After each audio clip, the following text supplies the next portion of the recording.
മൂല്യങ്ങൾ മുറുകെ പിടിച്ച വ്യത്യസ്തനായ മനുഷ്യനായിരുന്നു അന്തരിച്ച ഫോട്ടോഗ്രാഫർ ചോയ്ക്കുട്ടിയെന്ന് മനുഷ്യാവകാശ പ്രവർത്തകൻ ഗ്രോവാസു.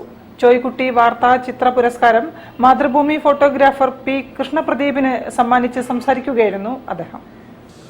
ചോയ്ക്കുട്ടി സ്റ്റുഡൻസ് ഫൗണ്ടേഷന്റെ ഈ വർഷത്തെ പ്രഥമ വാർത്താ ചിത്ര പുരസ്കാര സമർപ്പണ ചടങ്ങ് കാലിക്കറ്റ് പ്രസ് ക്ലബിൽ നടന്നു.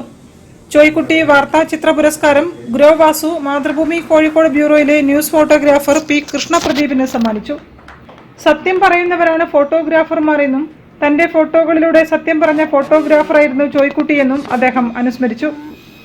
പൊതുപ്രവർത്തകർ തന്നെയാണ് ഫോട്ടോഗ്രാഫർമാർ.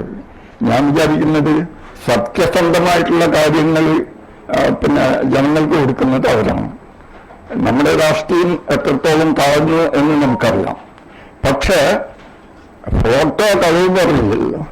ഇപ്പം തന്നെ എന്റെ വായ പൊട്ടിപ്പിടിക്കുന്ന ഒരു ഫോട്ടോ പത്രത്തില് പോലീസുകാരെ സംബന്ധിച്ചിടത്തോളം സസ്പെൻഷൻ, വാണിംഗ്, മജിസ്ട്രേറ്റിന്റെ പേര് ഇതുപോലുള്ള കാര്യങ്ങൾ അനുഭവിക്കാൻ മതി.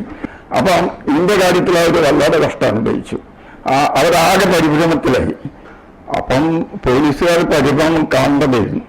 അവരെന്താ ചെയ്യേണ്ടെന്ന് ചിലര് തൊപ്പി മറയ്ക്കുന്നു, ചിലര് വായ പൊട്ടിപ്പിടിക്കാൻ നോക്കുന്നു. ഒരു സെക്കൻഡ് നിന്നാണ് എന്റെ വായക്ക് അടുത്തില്ലാതെ, പക്ഷെ ആ വൈദഗ്ധ്യം ആ സെക്കൻഡില് അത് ഫോട്ടോ ആയിട്ട് മാറി. അപ്പം ഇതൊക്കെ സത്യമാണ്. പുരസ്കാരദാന ചടങ്ങിൽ അന്വേഷി പ്രസിഡന്റ് കെ അജിത മുഖ്യപ്രഭാഷണം നടത്തി. മാധ്യമം ഫോട്ടോഗ്രാഫർ പി അഭിജിത്ത് അധ്യക്ഷത വഹിച്ചു. M T Vidhuraj, senior photo journalist P Mustafa, മുതിർന്ന മാധ്യമ പ്രവർത്തകൻ V R Rajamohan, Calicut press club president M Firoz Khan, R Mohanan, Sreekumar Niyathi തുടങ്ങിയവരും സംസാരിച്ചു. News bureau, Kozhikode. ചില വ്യാപാര പ്രശ്നങ്ങൾ ഉന്നയിച്ച് ഫെബ്രുവരി 13 വ്യാപാരി വ്യവസായി ഏകോപന സമിതി ആഹ്വാനം ചെയ്ത കടയടപ്പ്